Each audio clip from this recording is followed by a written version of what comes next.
Hai semuanya, apa kabar? Semoga dalam keadaan yang sehat ya. Sesuai dengan caption sebelumnya, di sini aku mau sharing tentang saham sedikit yang akan aku awali dengan financial plan untuk kehidupan pribadi.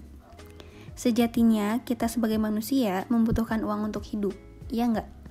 Nah, sebelum kita mulai investasi, ada pos-pos yang harus dipenuhi dulu, yaitu dana darurat dan asuransi. Mereka ini saling terhubung kayak anak tangga. Kalau kita udah bisa memenuhi dana darurat, kita bisa next step untuk memenuhi asuransi. Dan tangga selanjutnya adalah investasi. Mungkin beberapa dari kalian udah tahu juga ya dana darurat itu apa. Jadi dana darurat itu adalah dana dari kebutuhan kita selama minimal 4 bulan kita hidup. Kalau semisalnya kita bisa memenuhi lebih dari 4 bulan, menurut aku itu lebih bagus sih. Jadi contohnya nih, kita hidup dalam 1 bulan butuhnya 2 juta aja. Berarti dana darurat kita tinggal dikali 4, totalnya 8 juta. Kalau kita mau memenuhi selama 6 bulan, berarti 12 juta. Dengan syarat kehidupan kita itu nggak bertambah, atau nggak tiba-tiba ada kecelakaan amit-amit ya. Atau ada pengeluaran dadakan yang kita nggak tahu nih, apaan gitu ke depannya. Kalau misalnya kita udah punya pasangan atau anak, bakal beda lagi ya hitungannya. Seingat aku sih, kalau kita punya pasangan tinggal dikali 9 dari per bulannya pengeluarannya itu berapa. Terus kalau punya anak tinggal dikali 12, tinggal dikali 12, berarti kita tuh kayak punya pasangan 1 sama punya anak 1. Kayak gitu. Fungsi dari dana darurat itu apaan sih Kak? Ya banyak banget.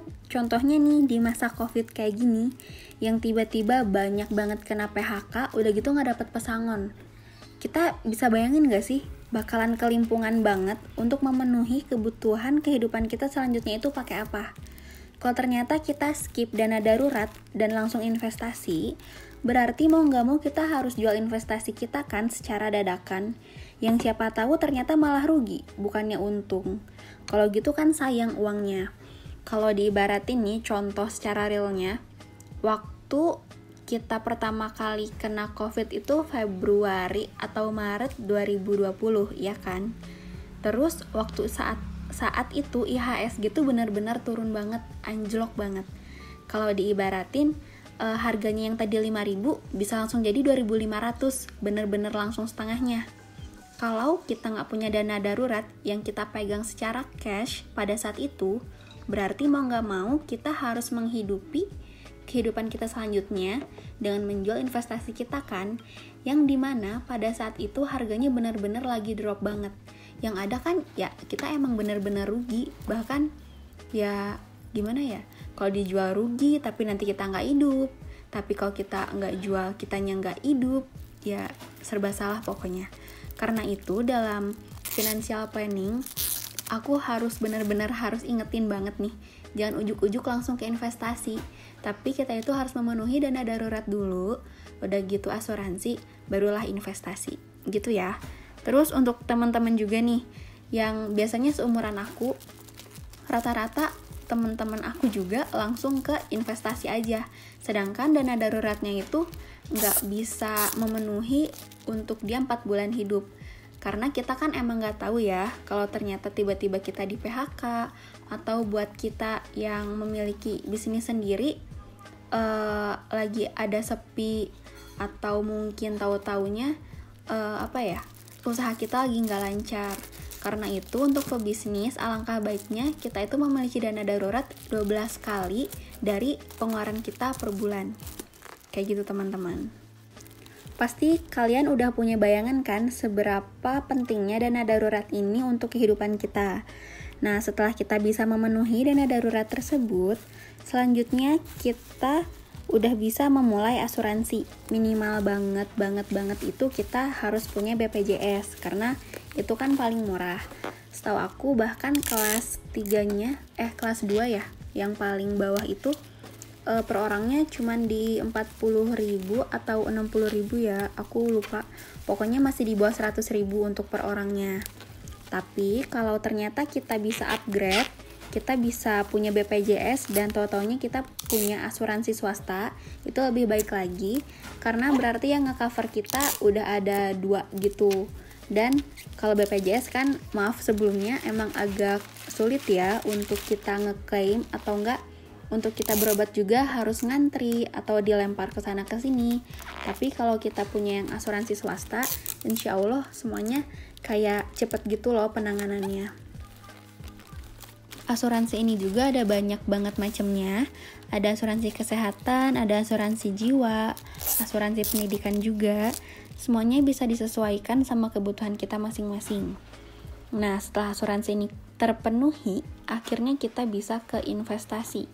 Investasi juga ada banyak banget. Contohnya nih, ada properti, ada emas, ada reksadana, ada P2P, ada saham juga.